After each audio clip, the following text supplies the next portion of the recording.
Today we have the bee lover, Mikaila Ulmer, in 3, 2, 1. Hello everyone, today we have Mikaila Ulmer from Me and the Bees Lemonade. For the people who don't know, what is Me and the Bees Lemonade? So Me and the Bees Lemonade is a company I started as a lemonade stand when I was 4.5 years old here in Austin, Texas. And currently it is a honey sweetened lemonade with flaxseed inspired from my great granny Helen. And we donate a portion of the proceeds to organizations working hard to help save the bees. And so it is a lemonade with fun and functional flavors, and it tastes good and does good. And why are the bees so important? Yeah, so when I got started, can I start with how I got started? Yeah, of course. Okay, so I started when I was 4 after getting stung. I got a cookbook from a great granny Helen with her favorite recipe of flaxseed lemonade, and then I also got stung by 2 bees in 1 week. And after getting stung by those bees, I was terrified of them, didn't want to have anything to do with them. I was 4, I've gotten stung twice, and I was like, is this going to continue happening?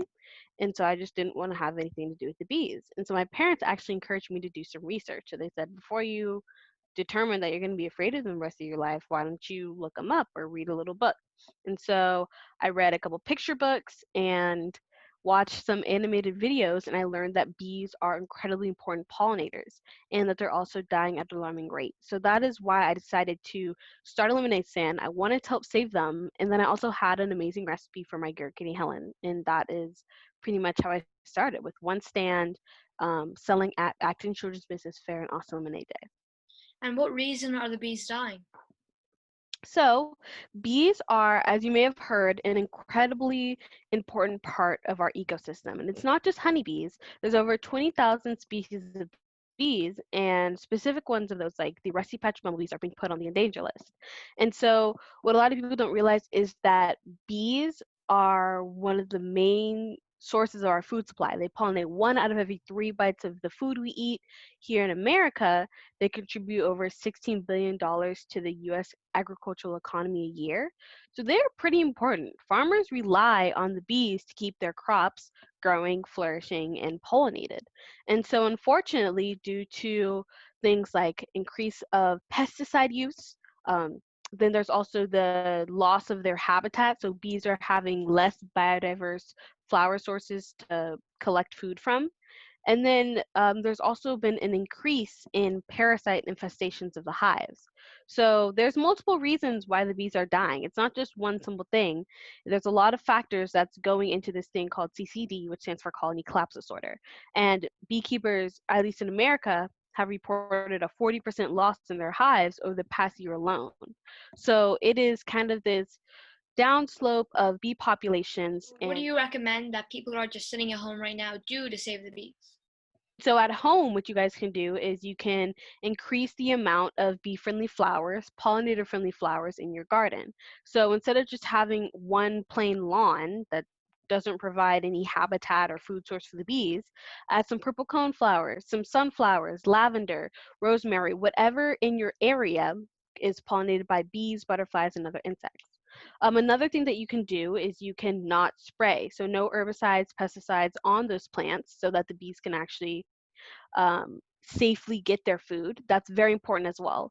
And then also supporting local beekeepers and supporting local farmers, because they usually use sustainable methods and they care about their bees and about whatever's pollinating their crops. So local beekeepers and local farmers.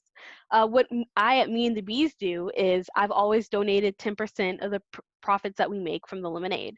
So 10% of profits go to organizations that are working hard to help save the honeybees, like Heifer International, the Texas and National Beekeepers Association, National Honey Board, and the Healthy Hive Foundation.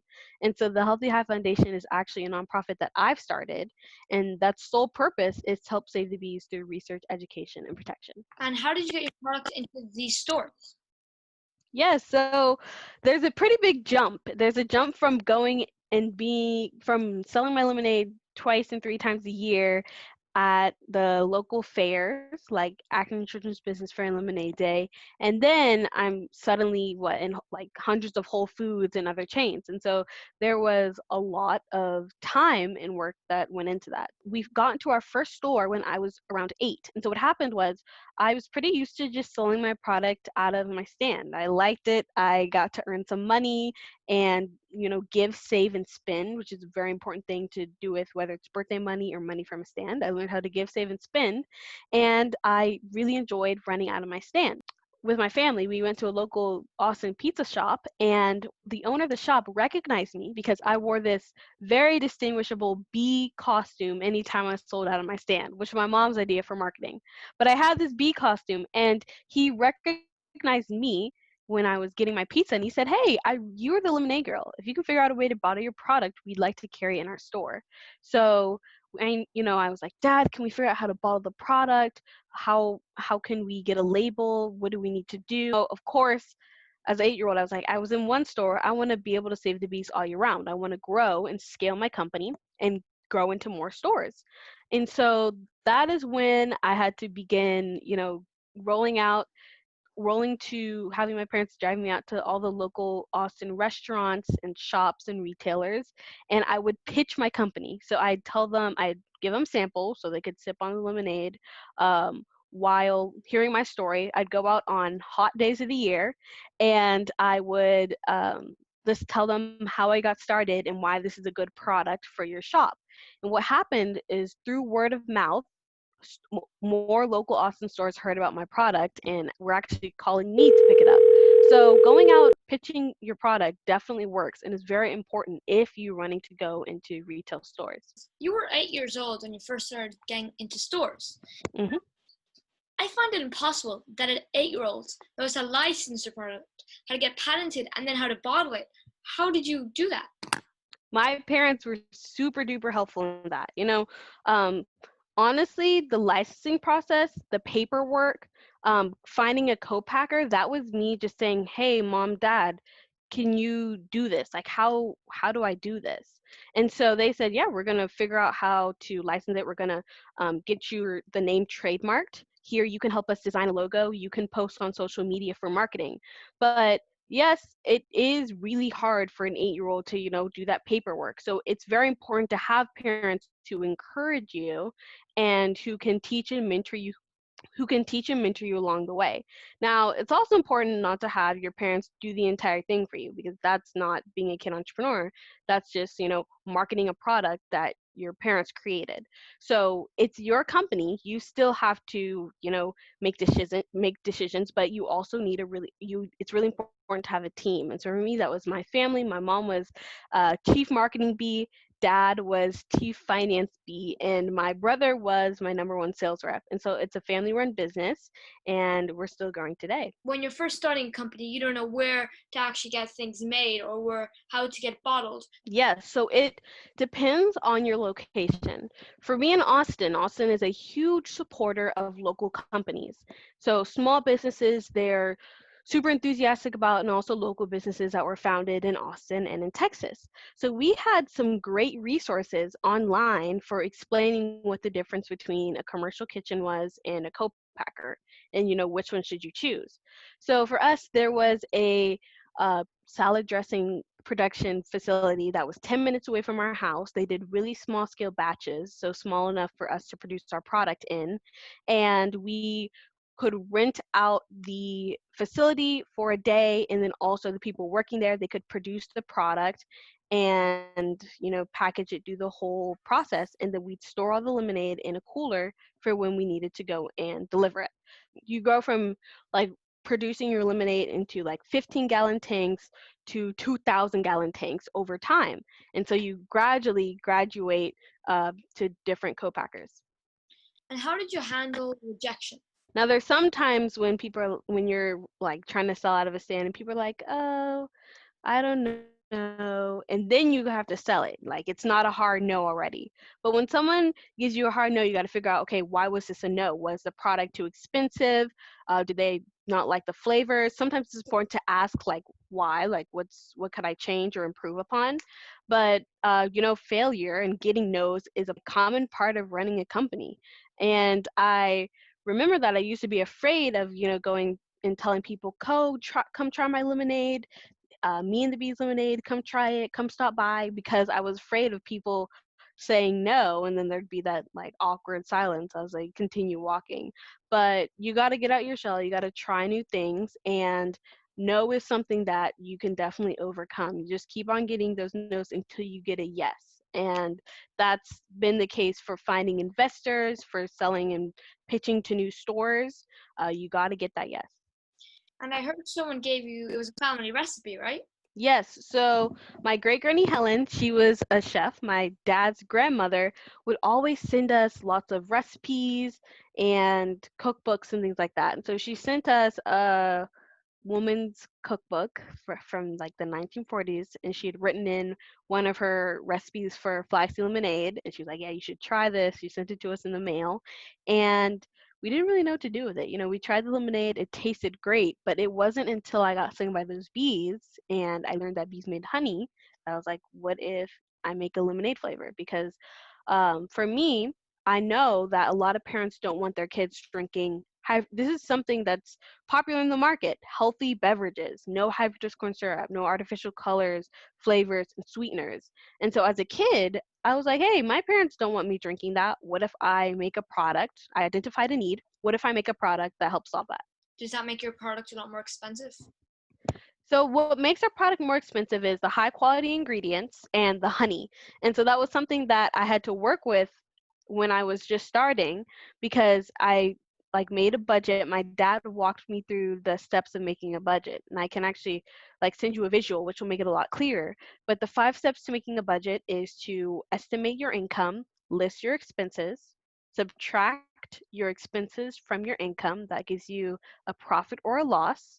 Then identify ways to reduce cost and increase sales. And then the fifth one is to set goals.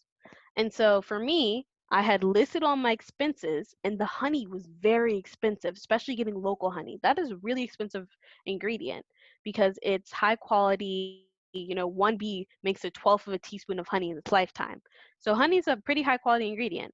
And so what I learned was, what if I barter? So when I was first getting started and I only needed a couple pitchers of honey, I contacted a local beekeeper, Round Rock Honey, and they said, yeah, we'll donate some free lemonade. We'll give you free lemonade if you market our beekeeping service through word of mouth at your lemonade booth. And that cut my ingredient expenses almost in half, because, when people came by and they said, oh, this is really good, and I'd be like, hey, it's made with Round Rock Honey, and we kind of both got something out of the relationship. So, did you get more friends after you decided to start a company? No, not necessarily, but I did get a lot more people asking me for advice. So people would ask, like, hey, I want to start this cookie business. How can I do that? Or being a kid entrepreneur is pretty cool because a lot of other kids would take advice from me instead of, like a parent or a teacher. They'd be like, hey, you're a kid. Like, even though I'm a kid, how can I start this booth or things like that? What are some things that I can do? So no, it didn't make friends. Like, didn't become popular because I started a lemonade stand, and it didn't get to this point for many, many years. So no. And one thing that I really like is being able to offer advice. And even though you didn't become more popular, did your friends start acting differently? No. I think I really loved the people who I hung out with before and after I started the company. Well, actually, I guess before and after the company became big, because I started it when I was 4, but I really only sold once or twice a year. So it wasn't a company. It was just me selling lemonade out of a stand and really enjoying it. But I think the point where I went on Shark Tank, that was when I was 9. No, my friends didn't change. And that was, I guess, when the company became big. But no, my friends didn't change or act differently. In fact, they already had their own interests in things. Like, one friend was super interested in art, and another friend, who's actually publishing her book now, had started her own fantasy novel. Yes, her name's Lorena Capel, and she had started her own fantasy novel.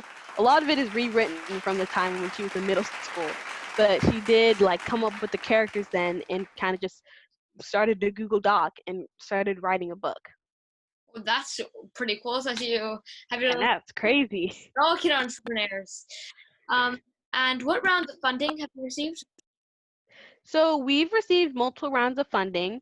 Um, right now, because of COVID-19 and a lot of order cancellations from retail, we're receiving like small micro investments. But uh, my first round of funding was from my parents. It was a $25 loan from my parents because I needed to buy ingredients and I only had like $50 from my uncle to start the company. So my first round of funding was from my parents, but after that, probably my next big round of funding was Shark Tank. And then after that, it was 10 NFL players who invested $80,000. I mean, not 80,000, but over $800,000 in my company. Wow, that's a lot.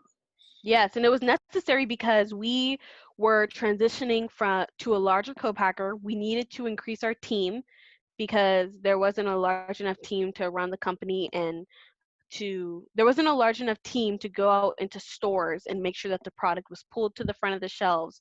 Those are called brokers, but they needed to make sure the products pulled closer to the shelves, do demos and check in with the cashiers and give them, pins and T-shirts and things like that. But pretty much we were in stores other than Texas, and our team was only in Texas, so we had to get brokers and sales teams for different regions.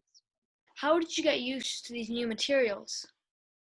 Yes, so we did have to upgrade materials, and the most important thing in that was saving money that that I made from the previous lemonade stand, just saving it and not spending it all at once. That's how it was. We upgraded from a tiny electric juicer to a like industrial one. It wasn't a large scale one, but we were able to get a lot more lemon juice out of each lemon, which was very helpful and reduced our costs. But a lot of those things was teaching me how it's important to give, save, and spend your money, and then you can save up for things that you want in the future, and then also things that your company wants in the future. What would you say the best part about being an entrepreneur is? Because I'm hearing all these good things about how the first time you had to get into a lemonade suit and a bee suit, I mean, and then you're selling your lemonade 2 times a year. I'm a social entrepreneur, and so I can say what the best part of an entrepreneur is, which for me it's being able to solve a problem, find a need in an industry, and create a really cool product and grow it. I think that's so much fun. Is like seeing those upgrades and seeing your community get even bigger or your hive get even bigger. That's very fun. But I also enjoy traveling, so because I'm an entrepreneur, I get invites to speak in Singapore, South Africa, at different schools here in America. And like last summer, we went to Budapest.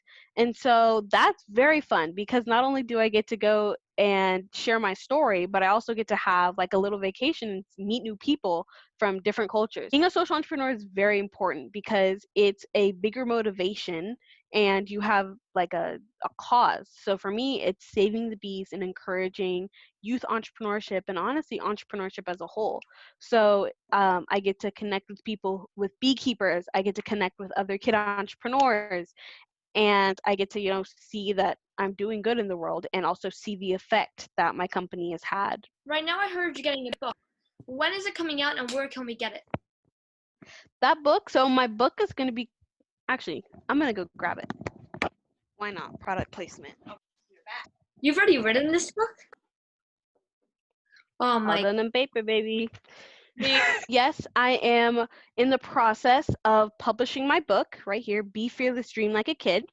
And it's being published by Penguin Random House, but it's a middle grade book. So for teens, young adults, people in middle school, and pretty much anyone who wants to learn about the process of me starting my company, and then also some like business tips, guides on how they can start theirs. So this is very important to me because it teaches things that aren't normally taught in schools, like financial literacy and goal setting, and it does it in a fun storytelling manner.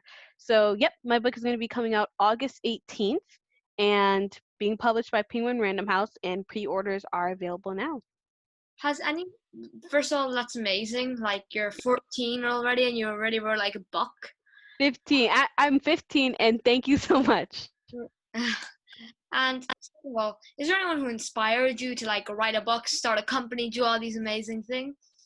Yes, so I have had like so many great inspirations. One of my inspirations are not the founder, the founders of Minted Cosmetics, and I want to make sure that I pronounce Katie's name right. I have so many inspirations and mentors, Damon John, of course, because he invested in my company on Shark Tank, but then also other entrepreneurs, other African American entrepreneurs, other teen entrepreneurs. So, Miss KJ Miller and Amanda E. Johnson, they're the founders of Minted Cosmetics, which I think is such an amazing company. Um, Miss Michelle Obama and former President Obama, because I got to meet them and they invited me to the White House and I was able to do presentations with them. So that was pretty cool as well. And they are um, very big enthusiasts when it comes to saving the bees and youth entrepreneurship. So those are some of my inspirations. Also, of course, my parents and my family, my hive. So all the people who support my company, and then beekeepers because they're pretty cool. And what makes you different from, I mean, I know the flaxseed honey, but I imagine you're not the first person to think of putting honey inside lemonade to make it sweeter. What makes the company special or unique, which is very important for any product, is that one, it's started by me. So it's a company that's started by a kid entrepreneur, a female entrepreneur. And then it's also no artificial colors, sweeteners, and flavors. It's sweetened with honey. It has flaxseed in it. It's all natural ingredients. We have multiple fun and functional flavors. So there's prickly pear, mint, ginger, classic, half and half iced tea lemonade, and each one of those has its individual health benefits. So we didn't kind of just randomly choose flavors. I wanted to do some flavors that people hadn't heard of, they'd be trying for the first time, but also were good for them. And then another thing that we recently did is we reformulated the lemonade and pretty much cut down about half of the sugar. So now there's only 14 grams of sugar on average per bottle. And that's pretty much half of a lot of the beverages like apple juice and other lemonades out there on the market. Before I did this lemonade company, I had sold things like potted plants in Play-Doh in front of my house. It didn't do very great, got a couple customers, but not very many. But I enjoyed making it and then selling it. Or I sold friendship bracelets. This was even after I started the lemonade stand. Just I would sell friendship bracelets to people at my grandmother's church. Like I would love to start new things in the future and also make it easier for other kids, African Americans, and females to start and run companies as well, because finding funding was pretty difficult for us and I'd love to make that path easier for others. Because there's a bunch of kids right now who are sitting down alone saying, "Oh, I want to start a company. I'm going to sell." What tip would you give to the kids? I would say, first of all, to have fun. Like, just start a company that you're interested in, that you're passionate about, because the more passionate you are about what you do, the more fun it is while doing it and the easier it'll be. Like, it's not going to be boring because you're enjoying going out there and making your product and, telling people, come on by. Another thing is to ask for help, get your friends in on it, your family, and just ask for advice from other entrepreneurs too. That's very important. And the last thing I would say is take advantage of one, YouTube, Canva, which is great for designing logos and graphic design, social media, because we're pretty great at that in our generation. We're born with it. And then what else? What else? What else is very, very important advice? Oh, there's really great local organizations. So there's things like the Startup Kids Club, Acton Children's Business Fair, and Austin Lemonade Day. And those are all national organizations that help kids start companies and sell their products. So some of them provide mentors, some of them have contests, some of them give you a day where you can sell your product without the need of a permit. So I think just looking up kid entrepreneur resources or youth entrepreneur resources, and there's so many great ones out there. So, what are you doing next? Yeah, so I have very big plans for me and the bees. A lot of people don't realize how big we are currently. So even though we started in like 6 Austin stores, currently we are in over 1,800 natural grocery stores, restaurants, and cafes nationwide.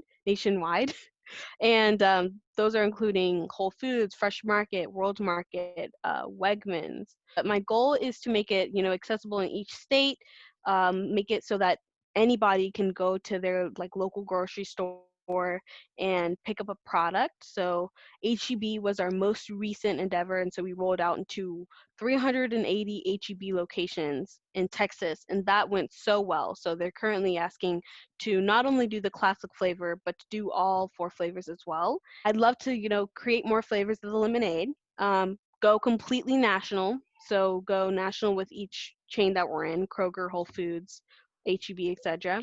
And possibly international in the future, running the company more effectively, figuring out what works and what doesn't work.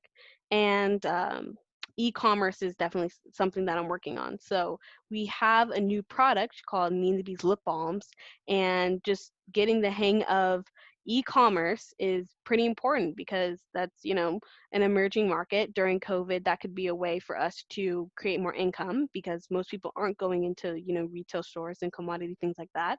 So learning e-commerce. Well, thank you so much for joining this interview. I have questions. Thank you. And if you'd like to learn more about my product, you can visit my website, meandthebees.com. Follow our social media, which is at Mikailas Bees, and shoot us an email.